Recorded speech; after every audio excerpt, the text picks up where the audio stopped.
खुदा बाप और बेटे और उल कुदुस के नाम से आमीन।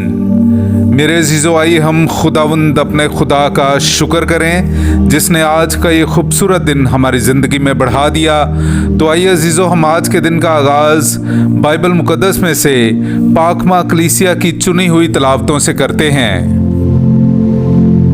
उसने अपने आप को एक ही बार कतई तौर पर कुर्बान कर दिया ताकि गुनाह को नेस्त कर दे। जब वो दूसरी बार जाहिर होगा तो उनको दिखाई देगा जो उसकी राह देखते हैं। हमारे लिए आज की पहली तिलावत इब्रानियों के नाम खत उसका 9वां बाब 15वीं और फिर 24वीं आयत से लेकर 28वीं आयत तक।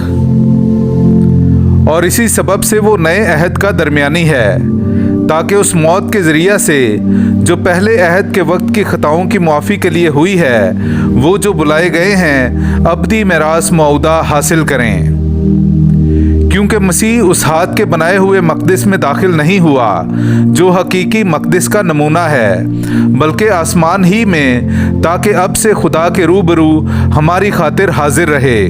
और यूं भी नहीं कि जिस तरह काहिने आज़म हर साल दूसरे का खून लेकर मक़दिस में दाखिल होता है, उसी तरह वो भी अपने आप को बार बार कुर्बान करता रहे, वरना बनाए आलम से लेकर उसे बार बार दुख उठाना होता। बल्कि अब ज़मानों के इख्तिताम पर एक ही बार जाहिर हुआ ताकि अपने आप को कुर्बान करने से गुनाह को नेस्त कर दे।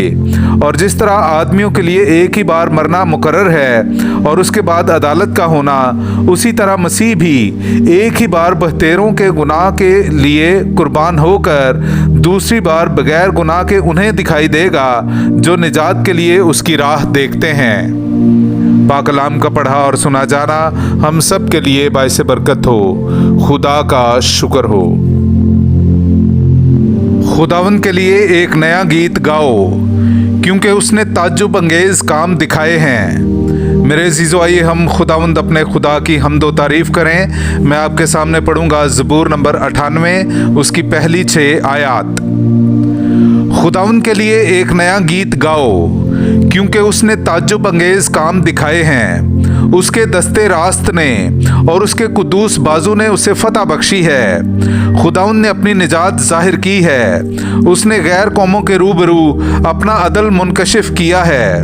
उसने इसराइल के घराने की खातिर अपनी रहमत और वफा याद फरमाई है। ज़मीन की तमाम हुदूद ने हमारे खुदा की निजात देखी है।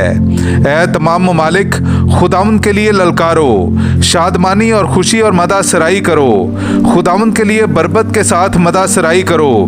बरबत और सितार की आवाज़ के साथ बादशाह खुदावंद के रूबरू नरसिंगों और तुरही की आवाज़ से ललकारो।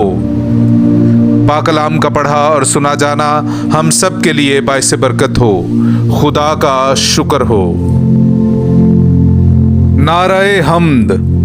खुदावंद फरमाता है, मैं तुम्हें दोस्त कहता हूँ क्योंकि जो बातें मैंने अपने बाप से सुनी हैं वो सब तुम्हें बता दी हैं। हालेलुया। मेरे अज़ीज़ो, आइए हम आज का इंजीली इक़्तिबास सुनते हैं। इंजील मुक़द्दस बामुताबिक मुक़द्दस मरकस उसका 3रा बाब 22वीं आयत से लेकर 30वीं आयत तक।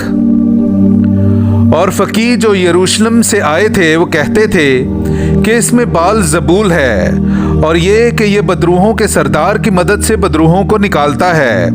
और वो उन्हें पास बुलाकर उनसे तमसीलों में कहने लगा कि शैतान को शैतान क्यों कर निकाल सकता है, और अगर किसी बादशाही में फूट पड़े तो वो बादशाही कायम नहीं रह सकती, और अगर किसी घराने में फूट पड़े तो वो घराना कायम नहीं रह सकता।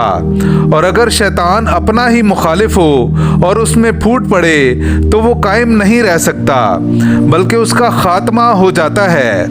कोई आदमी किसी जोरावर के घर में घुसकर उसके असबाब को लूट नहीं सकता जब तक कि वो पहले उस जोरावर को ना बांध ले और फिर उसके घर को लूट लेगा।